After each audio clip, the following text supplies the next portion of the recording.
Oke, hari ini kita mau membuat keyakinan kelas. Tadi bilang keyakinan kelas itu apa? Ada yang tahu? Sudah pernah dengar? Dengar ya. Keyakinan kelas itu mirip-mirip sama peraturan kelas atau peraturan sekolah atau tata tertib sekolah. Ya, jadi mirip-mirip seperti peraturan. Kalau peraturan itu yang buat, jadi kalian mengikuti. Kalau keyakinan kelas kita buatnya sama-sama, ya. Kita buatnya sama-sama berdasarkan kesepakatan kita sama-sama. Maksudnya bu? Maksudnya, contohnya, misalnya ya,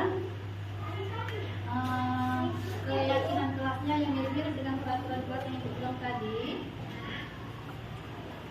Contohnya, jangan membuang sampah sembarangan. Itu ada kata-kata negatifnya, jangan ya. Kita ganti dengan menjaga kebersihan. Misalnya begitu ya. Paham? Ganti kata-katanya menjadi kalimat yang positif. Jangan, kalau bisa jangan ada kata-kata tidak boleh atau jangan ada kata-kata jangan. Jadi kalau tadi contohnya misalnya tidak boleh mencontek. Kalau mencontek itu berarti perbuatan apa? Perbuatan curang ya, tidak jujur ya. Kita ganti dengan jujur. Pendek kan? Jujur. Gitu ya.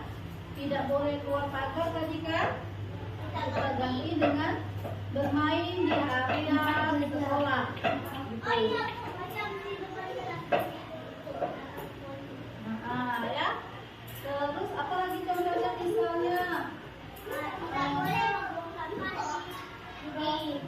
Ya, tapi sama juga dengan menjaga teori.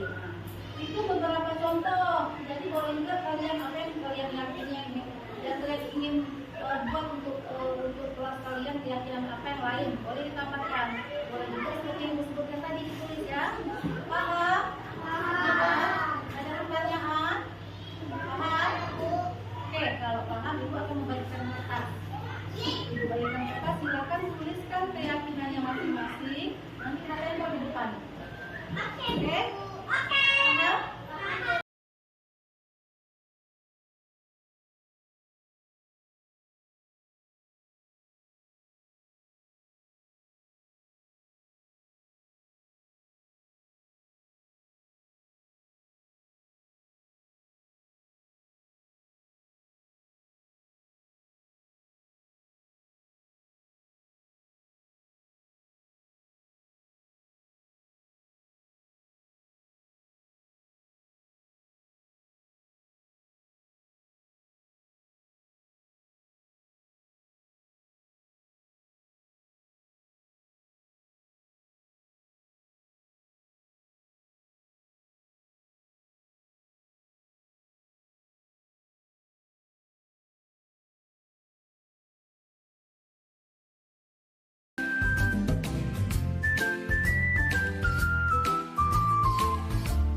Pada hari Senin, Muhammad Zidan Ilmi datang ke sekolah tepat waktu sebelum bel sekolah berbunyi dan sebelum upacara bendera dimulai.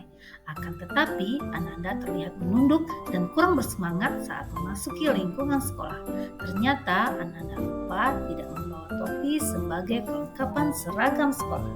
Berikut adalah skenario penyelesaian masalah menggunakan segitiga restitusi.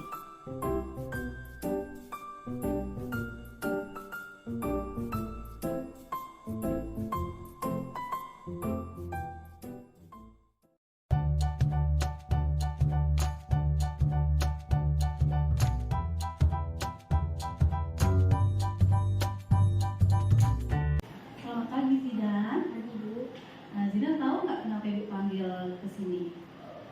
Nah, tadi waktu di depan ibu lihat kan Zidan tidak memakai topi. Apakah topinya ada di dalam tas atau ketinggalan, nak? Tapi saya ketinggalan.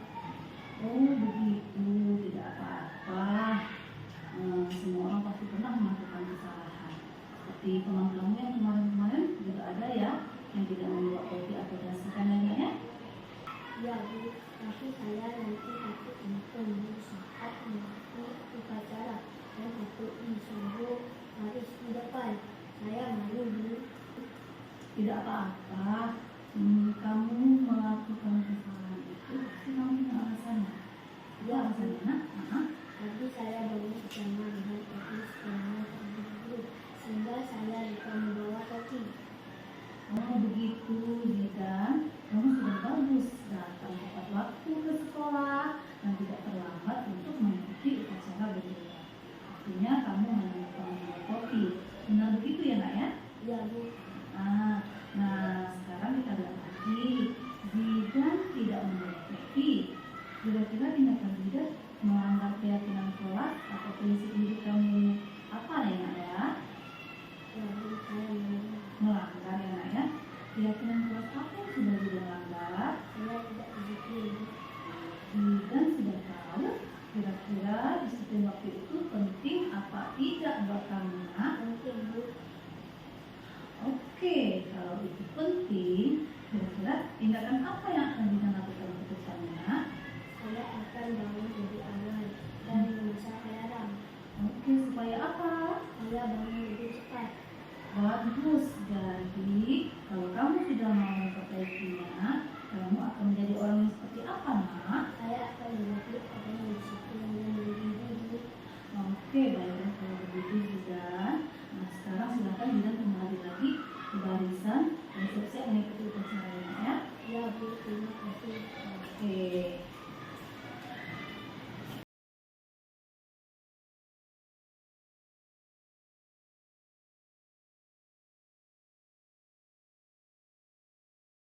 Bismillahirrahmanirrahim.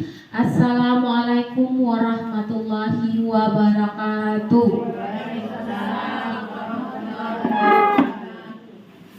Selamat siang dan salam sejahtera untuk kita semua. Yang terhormat Bapak Korwas Kabupaten Lingga, Bapak Fauzi, selamat siang Pak. Yang saya hormati Bapak Pengawas Binaan SD Negeri 009 Singket, Bapak Main, selamat siang Pak. Yang saya hormati Ibu Kepala Sekolah SD Negeri 009 Singket, Ibu, serta yang saya hormati dan saya banggakan ibu-ibu majelis guru yang luar biasa.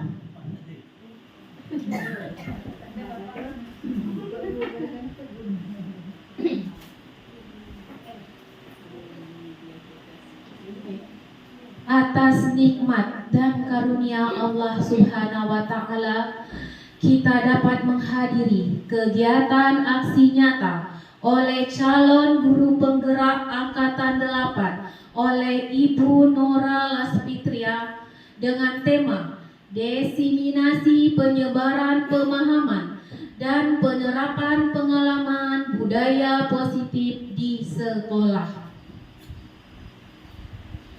Rintik-rintik hujan menderam, enaknya makan bolu dari goa. Sebelum acaranya kita mulai, marilah kita semua panjatkan doa. Pada kesempatan siang hari ini, kami meminta kepada Bapak Main untuk memimpin doa. Pada Bapak kami persilakan.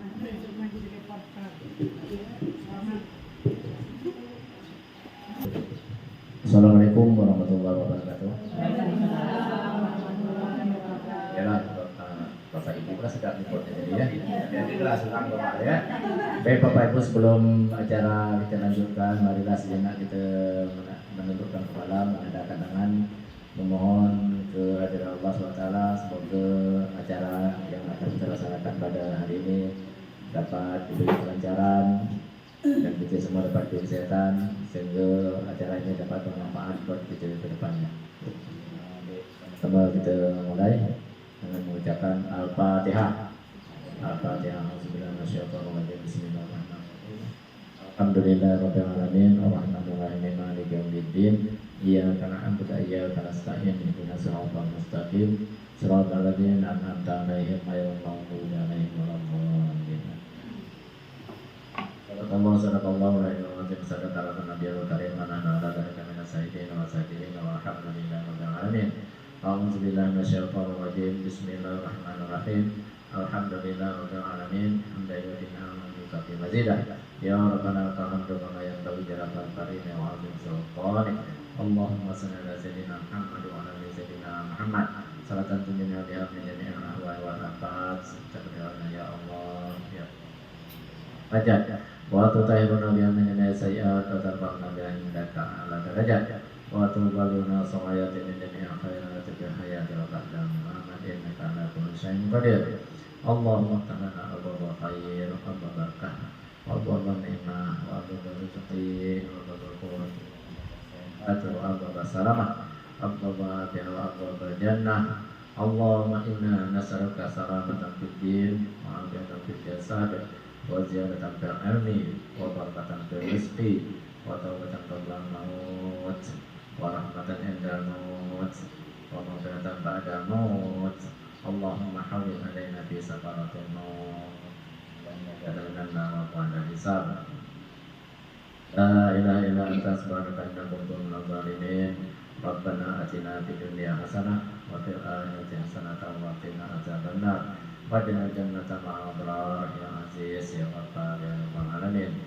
Allahumma la ilaha wa sallallahu biha ya qadiran ya kasifan ya mabadi wa yaqdir wa yarham. Wa dafa bala ya Allah wa dafa bala ya Rahman wa dafa bala ya Rahim. Allahumma inna nas'aluka al-afiyata fid din wa dunya wa akhirah. Rabbana taqabbal minna innaka antas samiul alim wa tub alaina ya maulana innaka antat tawwabur rahim. Da'wahum fiha subhanallahi wa fiha salam wa akhiru da'wahum alhamdulillahi rabbil alamin. Taqabbalallahu minkum. Baiklah, untuk ini program atau yang direncanakan oleh pemerintah kita CGP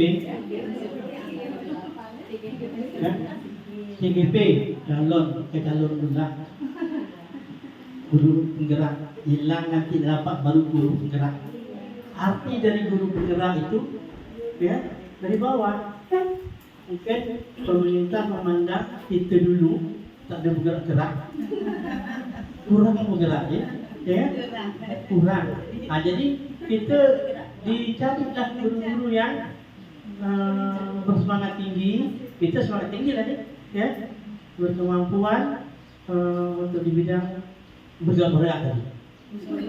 Baiklah, untuk ini program atau yang direncanakan oleh pemerintah kita CGP CGP calon pula guru penggerak, hilang nanti dapat baru guru penggerak. Arti dari guru penggerak itu ya dari bawah. Mungkin pemerintah memandang kita dulu tak ada bergerak-gerak, kurang bergerak ya kurang. Jadi kita dicarilah guru-guru yang bersemangat tinggi. Kita semangat tinggi tadi ya, berkemampuan untuk di bidang bergerak tadi. Pertama Pak, kami mengucapkan ribuan terima kasih atas kehadiran Bapak hadir bersama-sama kami dalam acara penyebaran pemahaman dan penerapan pengalaman budaya positif kepada rekan-rekan guru SD Negeri 009 Singkep. Jadi Pak, kami di SD Negeri 009 Singkep ini ada sekitar 3 orang calon CGP dan 1 orang sudah lulus menjadi tidak jadi CGP lagi ya Bu Marina ya, jadi GP guru penggerak. Selanjutnya ini Bu Nora lagi dalam perjalanan menuju GP. Kemudian menunggu lagi 2 orang CGP kami untuk menuju GP juga ya Pak ya. Semoga ini semuanya semangat ya kawan-kawan yang ikut. Menyusul lagi nanti insya Allah Bu Linda ya Bu Linda ya, Bu Linda, Bu Linda, Bu Eni, Bu Rina udah ya, angkatan 10. Warahmatullahi wabarakatuh. Berilah dulu, mumpung masih segar.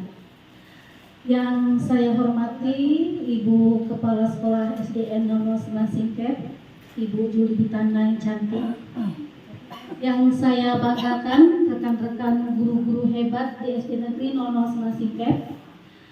Terima kasih banyak ibu-ibu semua atas kesempatan untuk hadir pada kegiatan hari ini, yaitu diseminasi penyebaran pemahaman dan penerapan pengalaman budaya positif sebagai tugas saya pada pendidikan guru penggerak ini, khususnya pada modul 1.4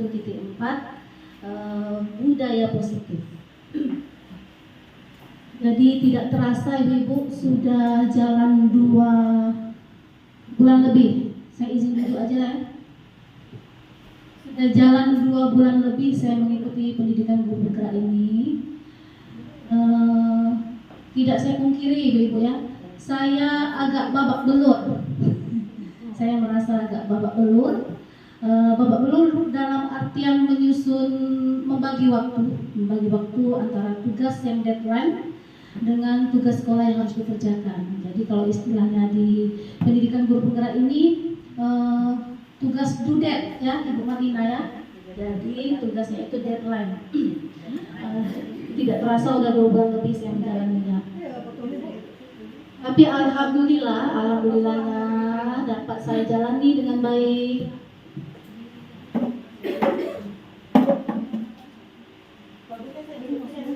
Mengatur jadwal dalam membagi waktu untuk tugas di diklat dan tugas di sekolah.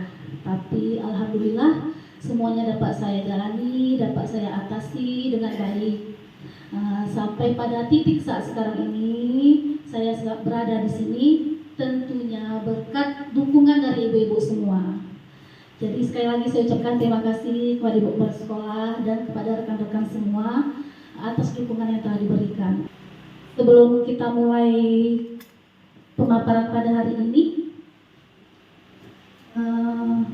tetap semangat ya ibu-ibu ya, walaupun sudah siang ya.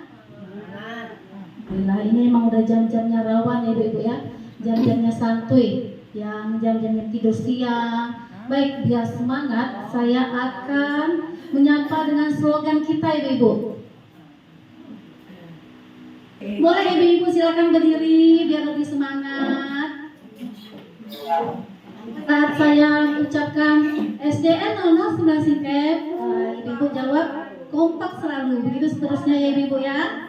Siap? Oke. SDN 00 Singkep, Kompak selalu. SDN 00 Singkep, Luar biasa. SDN 00 Singkep, yes gitu loh. Iya, terima kasih. Tepuk tangan semuanya. Terima kasih ibu. Oh iya, kita tambah lagi slogan kita ya Bu Siti ya, cucok meong. Baik, terima kasih sekali lagi ibu luar biasa. Guru-guru di SDN 00 Singkep memang yes gitu loh. Ya begitu ya ibu ya. Baiklah, pada kesempatan kali ini saya akan memaparkan materi budaya positif. Sebelumnya saya ingin bertanya dulu, kalau kita berbicara tentang budaya positif, apa yang terpikir di benak ibu-ibu sekalian? Apa yang tergambar kira-kira di benak-benak ibu jika kita berbicara tentang budaya positif ini? Apa yang terbayang kira-kira di benak-benak ibu semuanya? Ya, benar, kebiasaan baik. Seperti contohnya misalnya apa ya ibu-ibu? Makin ya menyapa, 3S ya ibu-ibu ya. Ya, terima kasih jawabannya ibu-ibu. Jadi kalau kita berbicara tentang budaya positif, yaitu kebiasaan-kebiasaan baik. Dan apakah budaya positif itu sangat penting kita terapkan di sekolah kita? Ya, penting sekali ya ibu-ibu ya, tentunya sangat penting untuk diterapkan khususnya di sekolah kita di SD Negeri 00 Singkep ini. Lalu, mengapa sangat penting? Karena dalam kita memahami budaya positif ini, kita dapat menumbuhkan motivasi intrinsik, motivasi dari dalam diri siswa sendiri untuk berubah ke arah yang lebih baik lagi.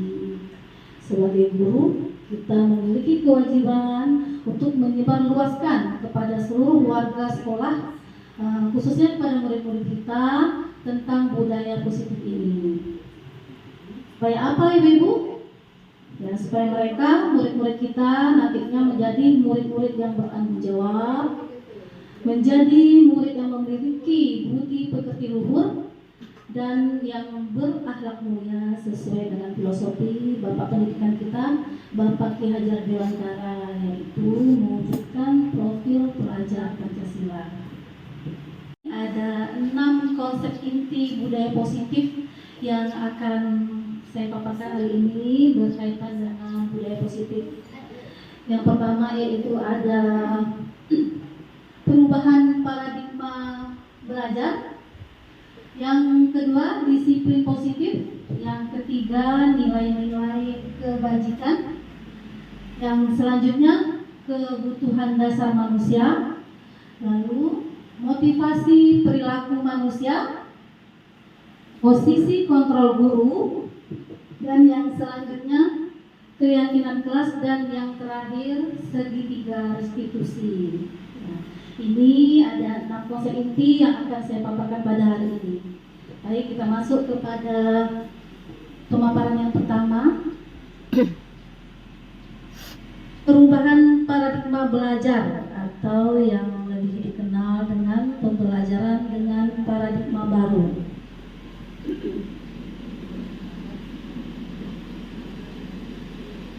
Sebelumnya saya ingin bertanya lagi sedikit kepada ibu-ibu. Pasti sudah pernah ada yang mendengar istilah kata pembelajaran yang berpusat kepada murid dan pembelajaran yang berpusat kepada guru. Ya. Nah, kira-kira sekarang ibu-ibu menggunakan pembelajaran yang berpusat kepada murid atau pembelajaran yang berpusat kepada guru? Kepada murid ya ibu-ibu ya. Alhamdulillah, mantap. Jadi guru-guru di SD Sungai ini sudah menggunakan pembelajaran yang berpihak kepada murid. Mantap sekali.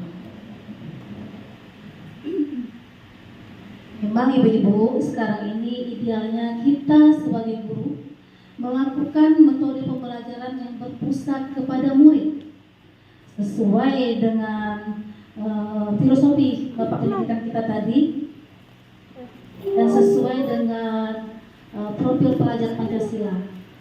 Ada yang masih ingat ibu-ibu profil pelajar Pancasila kita? Ada 6 dimensi profil pelajar Pancasila ya ibu-ibu ya. Yang pertama yaitu beriman dan bertakwa kepada Tuhan Yang Maha Esa dan berakhlak mulia. Kita menginginkan murid-murid kita beriman kepada Tuhan Yang Maha Esa, beriman kepada Allah Subhanahu wa Ta'ala, dan pastinya juga berakhlak mulia. Lalu yang kedua,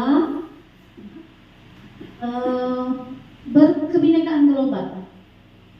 Jadi kaitannya ini dengan kebudayaan, karena kebudayaan yang beragam pada Indonesia ini. Jadi berkebinekaan global. Lalu yang ketiga, bergotong royong.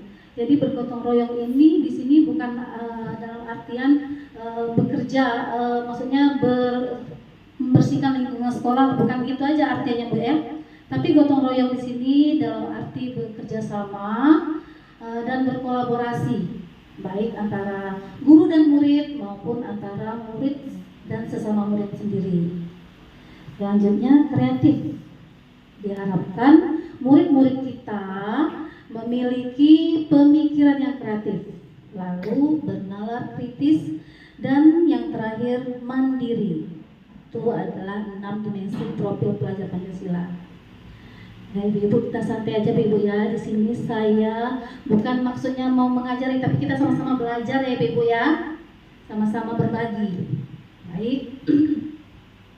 Dimensi profil pelajar Pancasila ini diharapkan dapat terbentuk di sekolah sehingga terjadinya perubahan paradigma belajar, yaitu pembelajaran yang berpusat pada murid. Jadi ibu-ibu, seandainya sekarang ini ibu-ibu masih menggunakan model-model tipe-tipe pembelajaran yang lama, sudah boleh saatnya kita rubah sedikit demi sedikit. Memang tidak bisa langsung instan ya Ibu ya, tapi dengan berubah sedikit demi sedikit, dengan melakukan perubahan sedikit demi sedikit, insya Allah lama-lama akan tercapai pembelajaran yang berpusat kepada murid. Baik, selanjutnya, materi selanjutnya kita lanjutkan ya Ibu ya, atau ada yang mau bertanya Ibu? Lanjut ya. Yang selanjutnya, miskonsepsi tentang teori kontrol. Nah, jadi ternyata Ibu-ibu, kita menganggap bahwa kita sebagai seorang guru itu berhak dan bisa mengontrol murid kita. Tapi kenyataannya sebetulnya tidak seperti itu Ibu-ibu. Jadi itu adalah miskonsepsi, itu semuanya hanyalah ilusi belaka. Contoh-contoh miskonsepsi itu diantaranya yaitu ilusi guru mengontrol murid. Ilusi guru mengontrol murid, nah misalnya pada saat murid berbuat buruk, kemudian diminta untuk memperbaikinya, lalu murid itu menurutinya.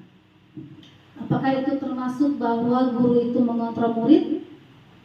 Tidak ya Ibu ya.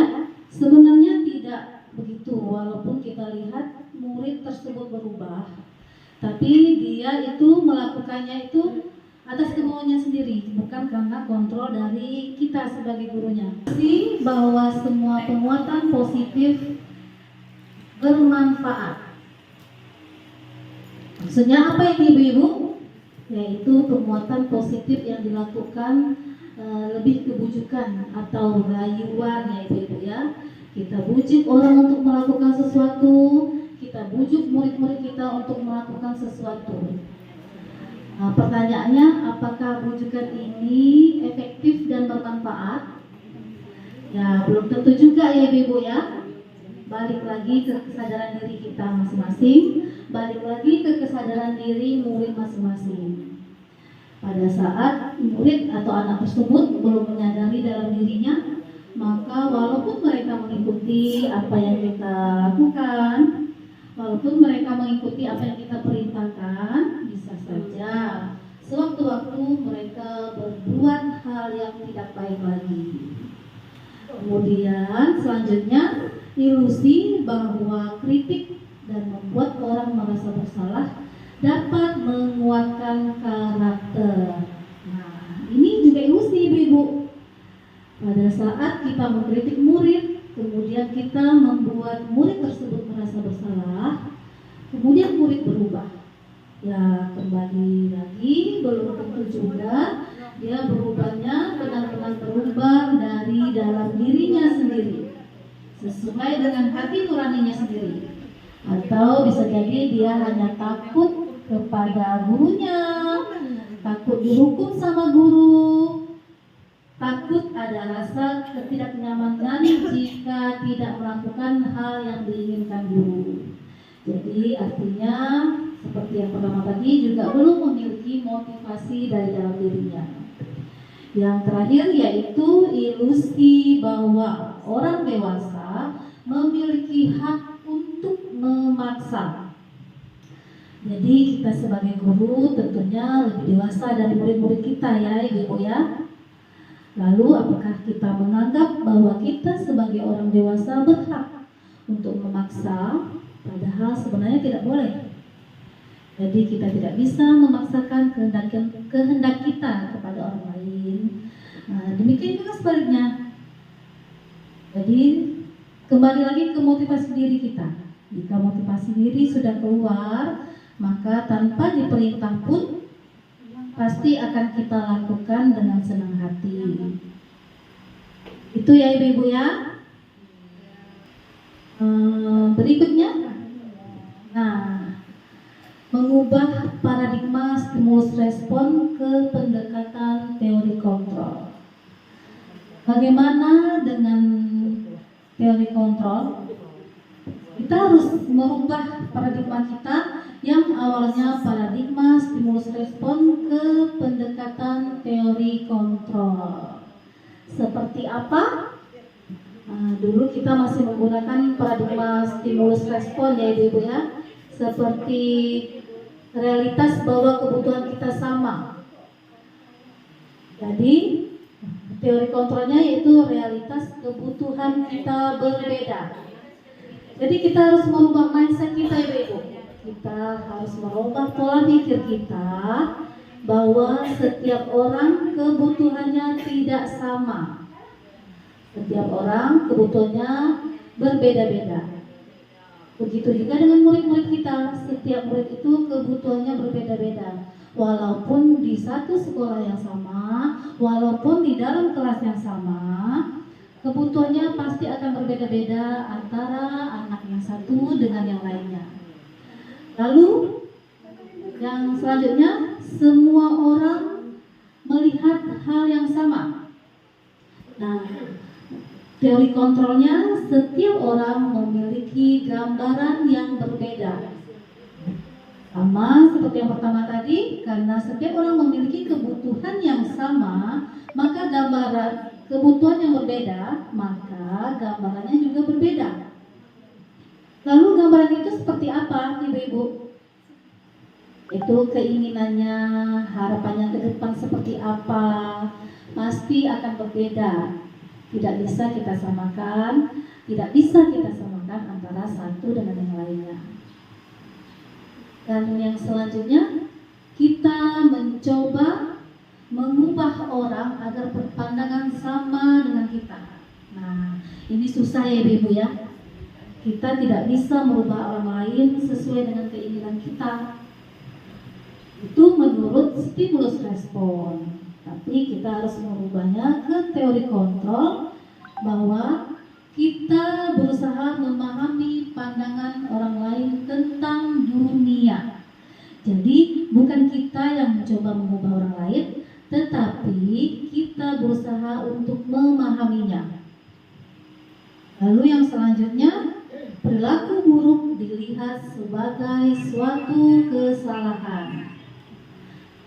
Ini menurut stimulus respon, perilaku buruk sudah dicap sebagai suatu kesalahan.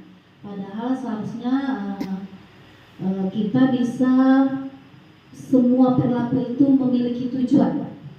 Jangan tiba-tiba kita memberikan hukuman kepada murid tanpa kita mengetahui alasannya terlebih dahulu. Murid berperilaku buruk itu kenapa? Alasannya apa? Jadi kita jangan langsung tiba-tiba memberikan hukuman begitu saja. Karena setiap perbuatan baik atau buruk itu memiliki alasannya.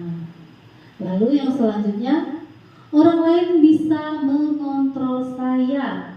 Orang lain bisa mengontrol saya. Seharusnya hanya saya atau hanya Anda yang bisa mengontrol diri Anda sendiri. Jadi tidak ada yang bisa mengontrol diri kita kecuali kita sendiri. Saya bisa mengontrol orang lain.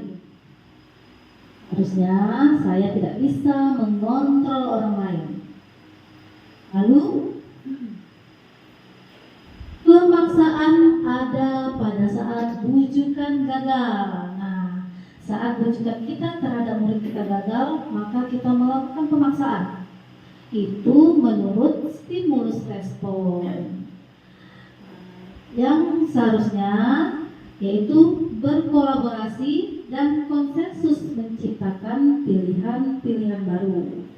Nah, pada saat kita menangani murid yang berperilaku kurang baik, maka sebaiknya kita melakukan kolaborasi. Bagaimana caranya?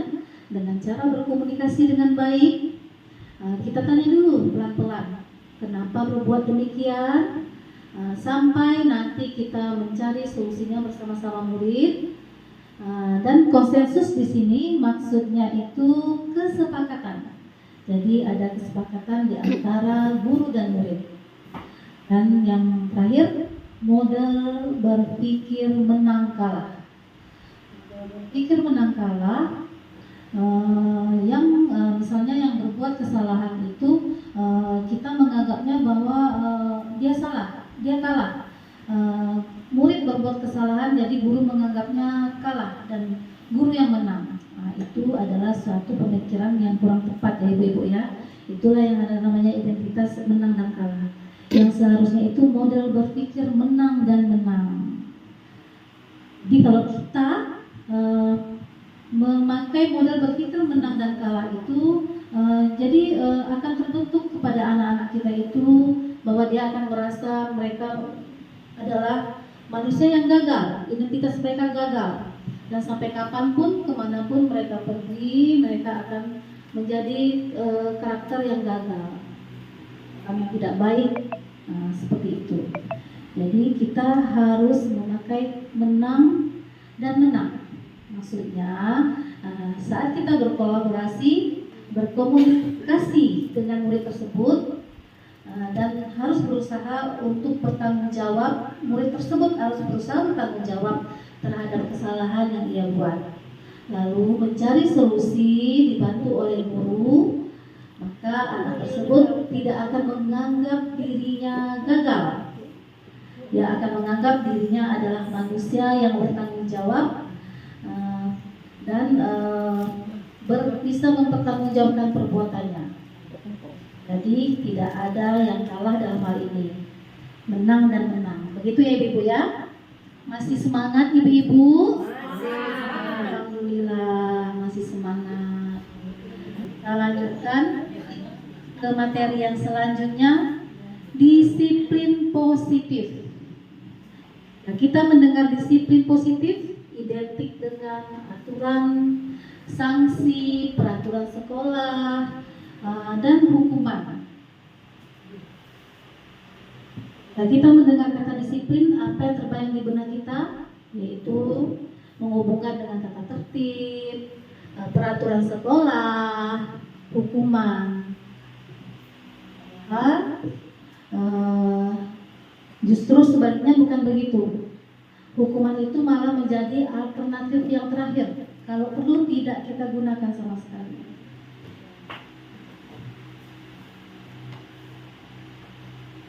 Awal pembentukan kata disiplin itu adalah disiplin diri.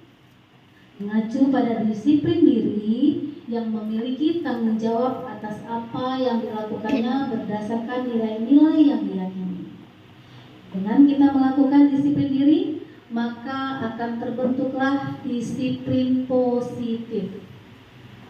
Disiplin positif itu merupakan salah satu cara penerapan disiplin yang bertujuan untuk menumbuhkan kesadaran serta memberdayakan murid tanpa imbalan, tanpa penghargaan atau reward, tanpa ancaman dan tanpa hukuman.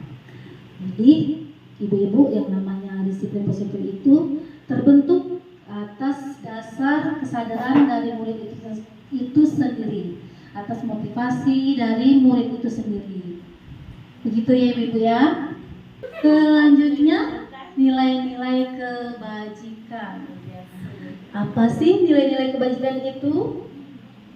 Nilai kebajikan itu adalah nilai kebajikan yang disepakati bersama, lepas dari suku bangsa, agama, bahasa maupun latar belakang. Contohnya banyak ya ibu ya. Saya akan sebutkan beberapa saja. Salah satunya nilai kebajikan pada profil pelajar Pancasila yang pada awal tadi sudah kita sebutkan. Ada 6 dimensi: beriman, bertakwa kepada Tuhan Yang Maha Esa dan berakhlak mulia, mandiri, bernalar kritis, berkebinekaan global, bergotong royong dan kreatif. Ada yang mau bertanya dulu terkait materi ini? Selanjutnya ibu-ibu ya. Berikutnya adalah kebutuhan dasar manusia. Jadi kita semua memiliki kebutuhan dasar. Baik murid maupun guru memiliki kebutuhan dasarnya masing-masing.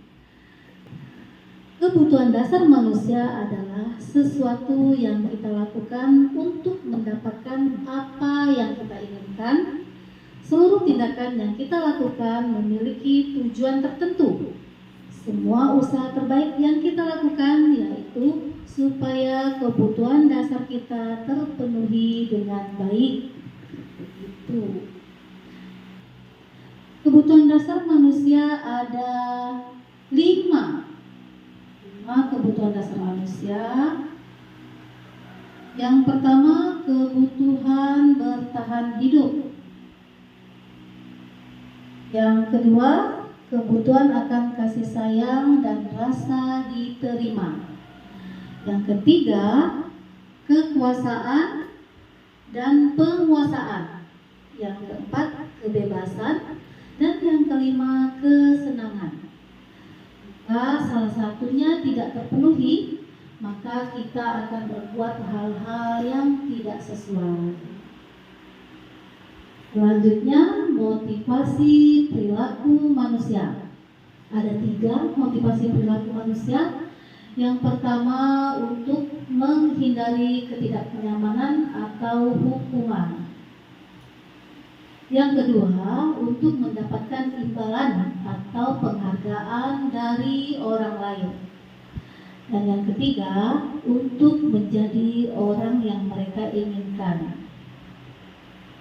Jika murid memiliki perilaku 1 dan 2, yaitu untuk menghindari ketidaknyamanan atau hukuman dan untuk mendapatkan imbalan atau penghargaan dari orang lain, maka motivasi yang ada pada murid tersebut masih bersifat motivasi eksternal, jadi belum dari dalam dirinya, masih bersifat dari luar, eksternal. Sehingga guru harus berupaya untuk dapat menumbuhkan motivasi internal dari dalam diri murid tersebut, agar dapat memunculkan motivasi yang ketiga, yaitu pribadi yang menghargai diri sendiri dengan nilai-nilai yang mereka percayai. Oke, kita lanjutkan ke materi berikutnya Ibu-ibu, atau kita masih semangat kan Ibu-ibu ya? Nah, biar lebih semangat lagi, kita akan ice breaking dulu yang akan dipandu oleh Bu Linda. Kepada Ibu Linda, silakan. Oke. Bu, izin ya, supaya kan kalau saya lihat ada kita mulai hilang, menurun fokus kita kepada pengisi materi. Ini boleh kita terapkan di kelas kita, dan saya sudah menerapkan juga di kelas saya. Ice breaking-nya bisa Ibu panggil, masih semangat, masih biar goyang badan di tangan tuh, aha aha ma, aha aha ngat, aha aha semangat. Jadi lebih bagus berdiri ya Ibu ya. Bisa diterapkan untuk anak-anaknya di kelas. Ayo Bu, bangun, duduk terus. Oke. Mau saya contohi ulang? Masih semangat.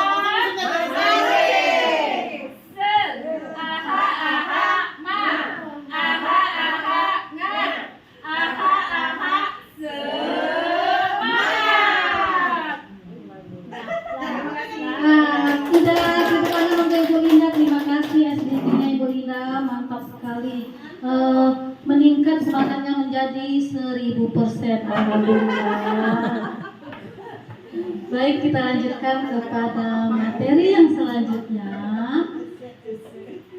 berkaitan dengan 3 motivasi perilaku manusia yang tadi. Ada 3 istilah: hukuman, konsekuensi, dan restitusi. Hukuman bersifat tidak terencana atau tiba-tiba. Jadi anak atau murid tidak tahu hukuman itu akan terjadi dan tidak dilibatkan.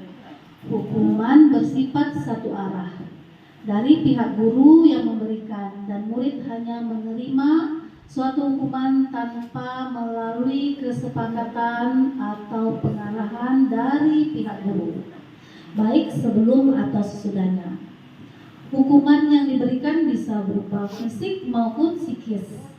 Murid disakiti oleh suatu perbuatan atau kata-kata.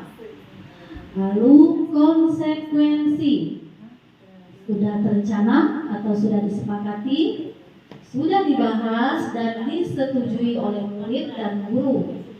Umumnya bentuk konsekuensi dibuat oleh pihak guru atau sekolah dan murid sudah mengetahui sebelumnya konsekuensi yang akan diterima bila ada pelanggaran. Pada konsekuensi, murid tetap dibuat tidak nyaman untuk jangka waktu yang pendek.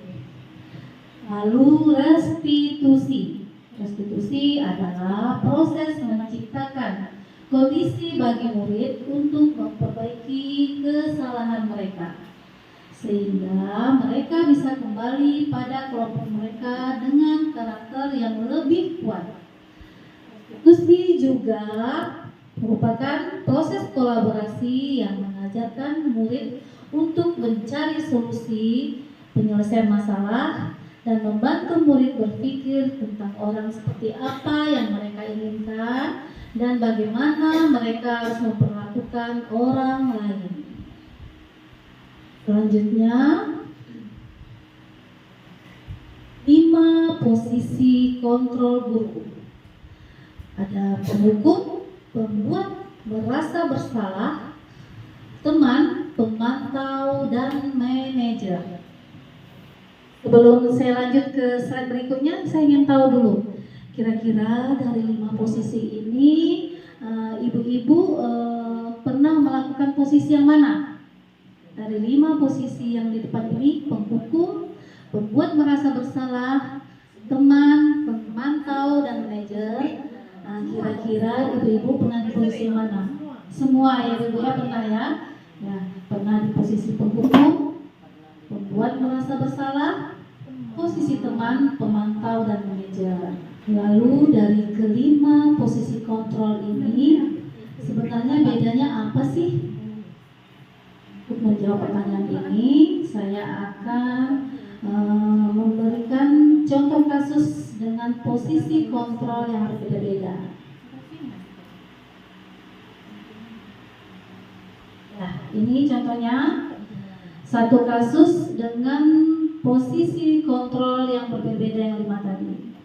Kasusnya yaitu tidak memakai seragam lengkap saat upacara bendera. Contoh penerapan 5 posisi kontrol di sekolah dengan kasus tidak memakai seragam lengkap saat upacara bendera. Sebagai penghukum, saat kita melihat murid tidak memakai seragam lengkap, maka kita akan menghukumnya hormat bendera selama 1 jam. Itu misalnya. Atau lari keliling lapangan, atau berbaris terpisah dari teman-teman yang lain. Lalu sebagai pembuat merasa bersalah, ini dengan lemah lembut gurunya berkata baik-baik, tapi tetap membuat anak itu merasa bersalah. Berapa kali harus ibu beritahu kamu selalu saja mengecewakan ibu. Jadi walaupun kesannya kita lemah lembut berkatanya, tapi tetap memberikan perasaan merasa bersalah kepada anak-anak kita tersebut. Selanjutnya, posisi kontrol sebagai teman. Ayolah bantu ibu dong, ikuti aturan sekolah ya nak ya. Ya udah kali ini nggak apa-apa ibu bantu. Lain kali jangan begini lagi ya nak ya. Jadi kita memposisikan diri kita kepada murid kita sebagai teman. Yang selanjutnya, posisi sebagai pemantau. Kamu sudah melanggar peraturan sekolah, kamu tahu konsekuensinya? Ya, silahkan kamu ambil atributnya di rumah atau beli di koperasi. Jadi kalau pemantau ini kita sudah membuat konsekuensi dulu sebelumnya kepada murid kita, lalu kita lakukan. Selanjutnya yang terakhir,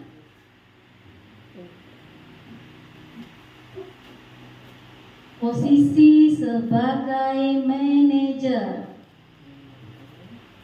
Duduk lagi ya ibu-ibu ya, izin ya. Apakah kamu tahu kesalahanmu? Apa kesepakatan kelas kita? Bagaimana kamu memperbaiki kesalahanmu?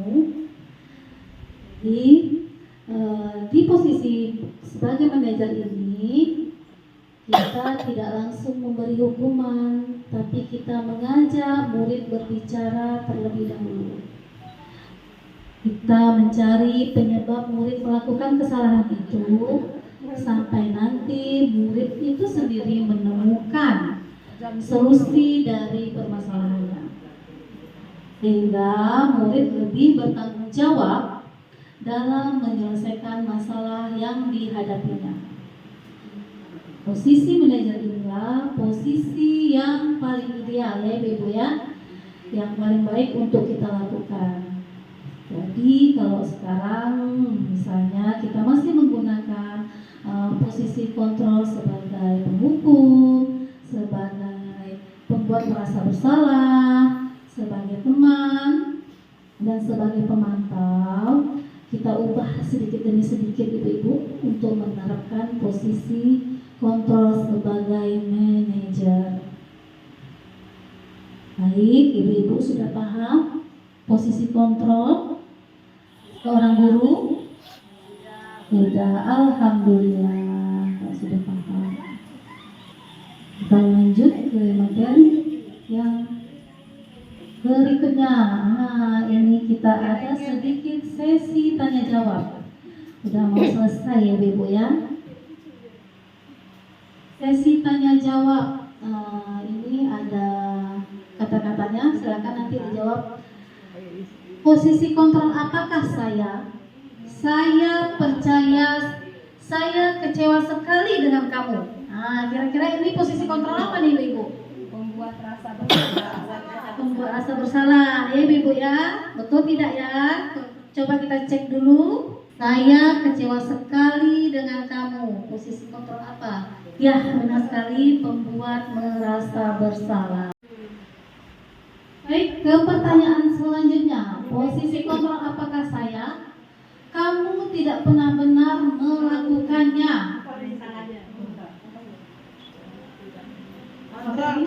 Pemantau, memberi hukuman, Memberi hukuman lagi. Manajer. Ya, kita lihat jawabannya ya Ibu ya. Teman. Oke, kita tengok jawabannya yaitu tik.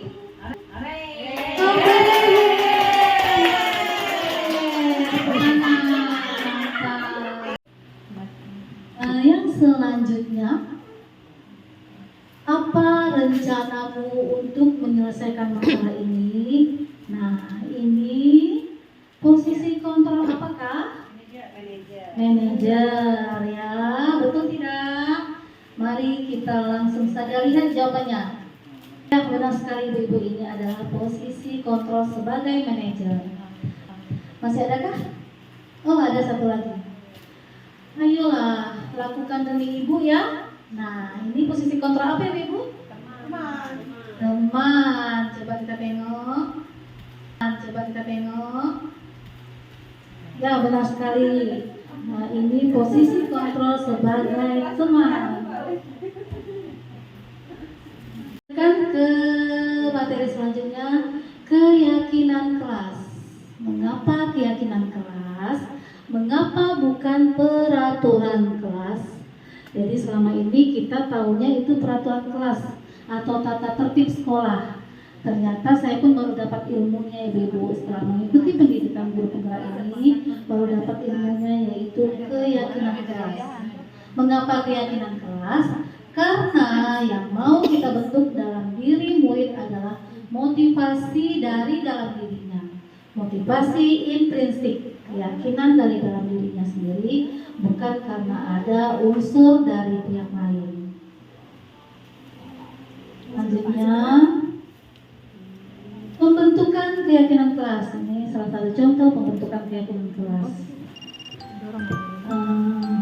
Yaitu bersifat abstrak, berupa pernyataan universal, dibuat dalam pernyataan atau kalimat positif, sedikit saja agar mudah diingat, sesuaikan dengan kondisi kelas dan sekolah sehingga mudah diterapkan, dan semua warga kelas dilibatkan dalam membuat keyakinan kelas. Ini kita dalam membuat keyakinan kelas. Ada juga yang namanya keyakinan sekolah. Kalau keyakinan sekolah itu kita buatnya bersama-sama dengan warga sekolah. Kalau keyakinan kelas di kelas kita masing-masing. Itu salah satu contohnya. Oke, materi yang terakhir, segitiga restitusi. Segitiga restitusi suatu proses dialog yang dijalankan guru dan orang tua agar dapat menghasilkan murid yang mandiri dan bertanggung jawab. Ada 3 tahapan segitiga restitusi. Yang pertama, menstabilkan identitas. Yang kedua, validasi tindakan yang salah. Dan yang ketiga, menanyakan keyakinan. Menstabilkan identitas yaitu berdasarkan prinsip membuat kesalahan adalah bagian dari proses pembelajaran. Mengubah identitas gagal ke identitas sukses. Lalu, validasi tindakan yang salah berdasarkan prinsip setiap tindakan atau perilaku berupaya memenuhi suatu kebutuhan tertentu. Guru akan merubah pandangannya dari pemikiran stimulus respon ke cara berpikir proaktif. Mengenali dan mengakui kebutuhan murid akan memperbaiki hubungan dengan murid dan membuat murid lebih terbuka kepada guru. Selanjutnya, menanyakan keyakinan. Murid akan diberi pertanyaan-pertanyaan bermakna untuk memunculkan motivasi secara intrinsik, mampu mengaitkan keyakinannya dengan tindakan yang salah, dan murid akan siap dihubungkan dengan nilai-nilai yang mereka percaya dan bergeser menjadi orang yang mereka inginkan. Dari segitiga tadi ada satu contoh yang akan saya paparkan. Pada hari Senin, Muhammad Zidan Ilmi datang ke sekolah tepat waktu sebelum bersekolah berbunyi dan sebelum acara bendera dimulai. Akan tetapi, anak-anak terlihat menunduk dan kurang bersemangat saat memasuki lingkungan sekolah. Ternyata anak-anak lupa dan mengikuti sebagai kelengkapan seragam sekolah. Berikut adalah skenario penyelesaian masalah menggunakan segitiga restitusi.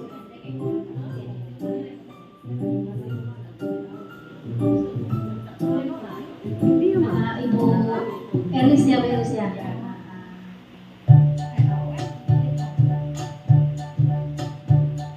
Contoh penerapan segitiga restitusi yang masalah tadi tidak memakai seragam lengkap. Dia tahu nggak sampai dipanggil ke sini?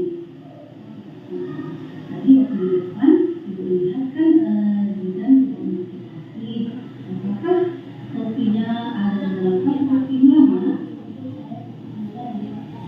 Oh begitu, tidak apa-apa. Semua orang melakukan kesalahan. Tapi teman-teman tidak ada ya yang tidak membuat topi atau dasarnya ya.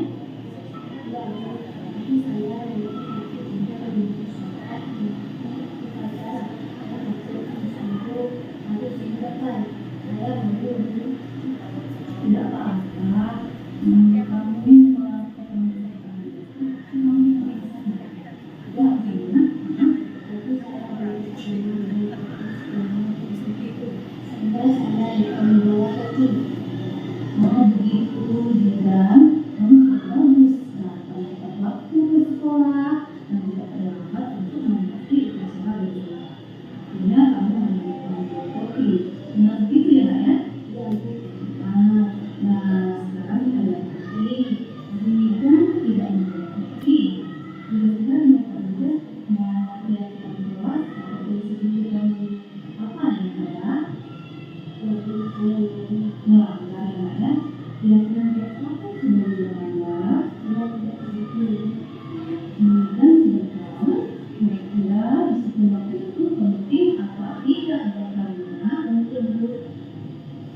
Oke, kalau itu penting, kira-kira tindakan apa yang akan dilakukan bersama? Saya akan menjadi orang yang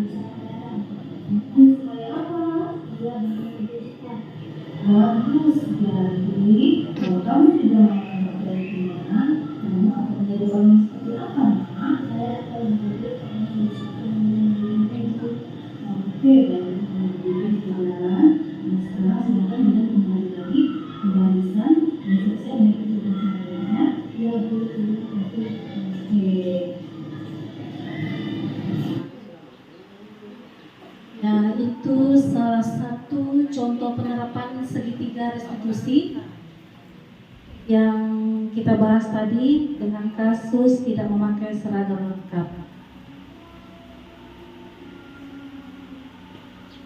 Lagi Ibu, satu lagi penutup.